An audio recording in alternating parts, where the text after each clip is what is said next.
Bismillahirrahmanirrahim. Assalamualaikum warahmatullahi wabarakatuh. Perkenalkan, nama saya Asmiati, NIM 1056411031019 kelas IP4A. Saya akan mempresentasikan sejarah ASEAN. ASEAN atau Association of South Asian Nations atau biasa disebut dengan Perhimpunan Bangsa-Bangsa Asia Tenggara.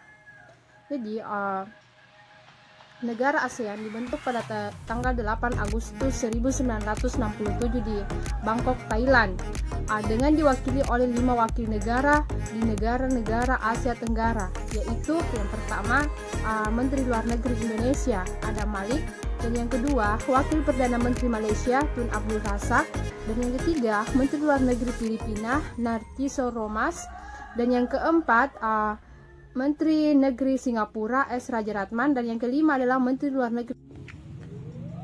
Kemudian kelima wakil negara tersebut di Asia Tenggara menandatangani deklarasi ASEAN atau The ASEAN Declaration atau lebih dikenal dengan Deklarasi Bangkok.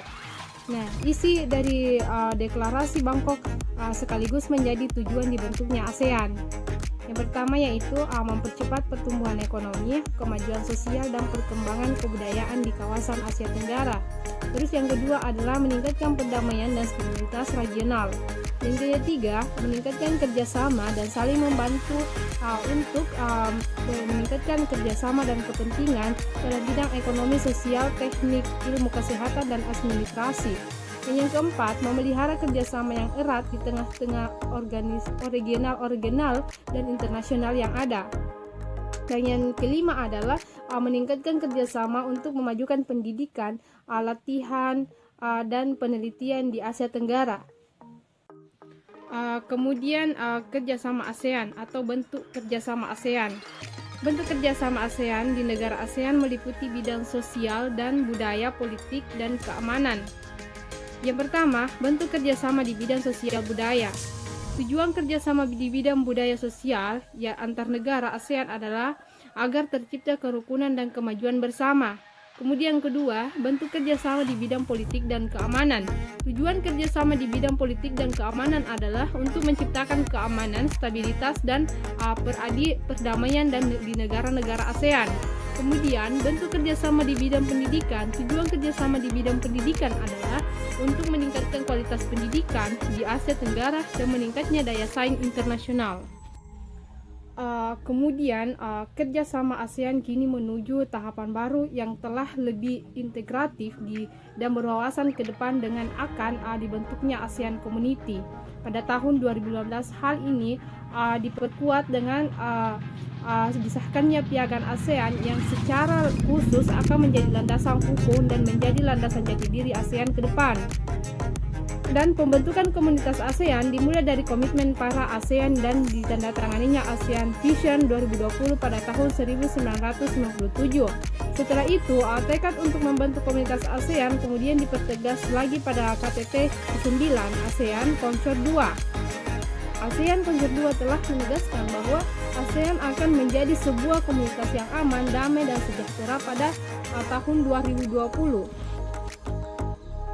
Kemudian, pembentukan ASEAN dipicu oleh perseteruan Amerika Serikat dan Uni Violet. Perebutan ideologi dan konflik dua negara itu mulai mempengaruhi dan berpotensi mempengaruhi negara lain. Karenanya beberapa pimpinan negara Asia Tenggara mulai merencanakan organisasi yang dapat menjaga keamanan dan kesejahteraan Asia Tenggara. Kemudian, seiring berjalannya waktu, 5 negara ikut bergabung di ASEAN. Mereka adalah Brunei pada tanggal 8 Januari 1984. Kemudian Vietnam yaitu pada tanggal 26 Juli 1997, kemudian Laos pada tanggal 23 Juli 1997, kemudian Myanmar pada tanggal 23 Juli 1997, kemudian Kamboja 30.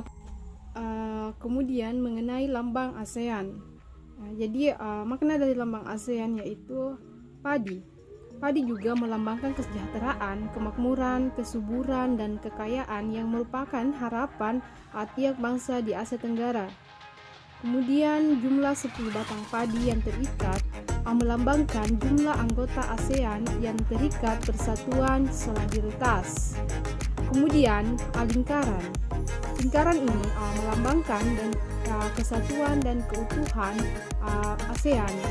Kemudian warna biru, yaitu melambangkan perdamaian dan stabilitas. Kemudian warna merah melambangkan keberanian dan dinamisme. Kemudian warna putih melambangkan kemurnian dan kesucian. Kemudian warna kuning melambangkan kemakmuran. Baik, itulah presentasi yang sempat saya bawakan. Lebih dan kurangnya mohon dimaafkan. Billahi fisabilil haq, fastabiqul khairat. Assalamualaikum warahmatullahi wabarakatuh.